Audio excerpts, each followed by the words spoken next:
Di Indonesia banyak sekali makanan yang menggunakan minyak goreng yang akan menghasilkan limbah yang sering kita sebut dengan minyak jelantah. Minyak jelantah sesuatu yang setiap hari kita hasilkan di dapur, tetapi jarang kita pikirkan dampaknya.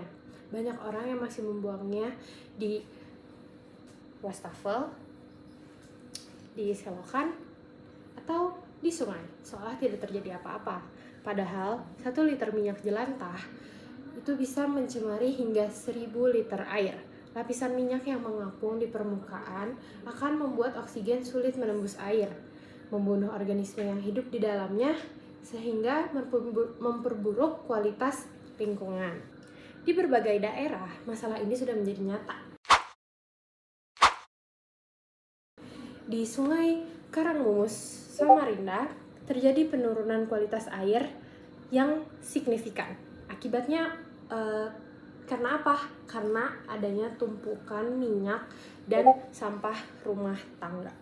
Dan di Bandung juga sudah dilaporkan oleh pemerintah yang telah mencatat bahwa terdapat saluran drainase kota tersumbat karena masyarakat masih membuang minyak jelantah langsung ke selokan, sehingga menyebabkan genangan dan memperbesar risiko banjir. Masalah minyak jelantah ini juga berkaitan erat dengan nilai-nilai Pancasila.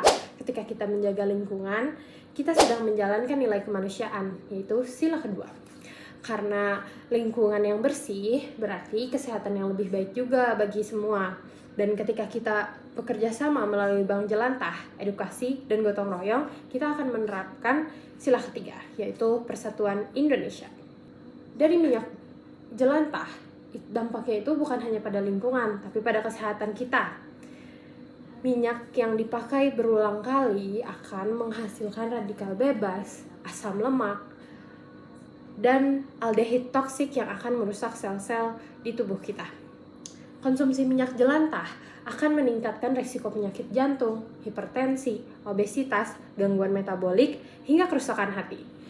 Sehingga sebagai mahasiswa kesehatan, kita menyuarakan dengan lantang bahwa pencegahan adalah hal yang lebih baik daripada mengobati.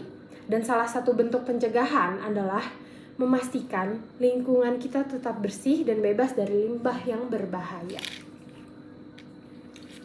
Solusinya sebenarnya sederhana. Saring minyak jelantah yang sudah tidak digunakan lagi, simpan dalam botol atau dalam wadah seperti ini, lalu kita setorkan ke bank jelantah yang kini sudah tersedia di banyak daerah. Minyak itu bisa diolah jadi biodiesel, lilin, atau produk lain yang lebih bermanfaat. Dengan langkah kecil ini, kita akan membantu dalam mencegah pencemaran air, penyumbatan drainase, dan masalah kesehatan masyarakat. Mulailah dari rumah sendiri, dari diri sendiri. Mulailah hari ini, karena lingkungan yang bersih adalah tanggung jawab bersama. Dan bumi ini adalah rumah yang harus kita jaga untuk kita dan untuk generasi setelah kita. Saya Radwarnisa Sabila dengan NIM 2407763 sebagai mahasiswa kedokteran Fakultas Kedokteran Universitas Pendidikan Indonesia membahas mengenai minyak jelantah sebagai bentuk kepedulian kita terhadap lingkungan. Sekian dan terima kasih.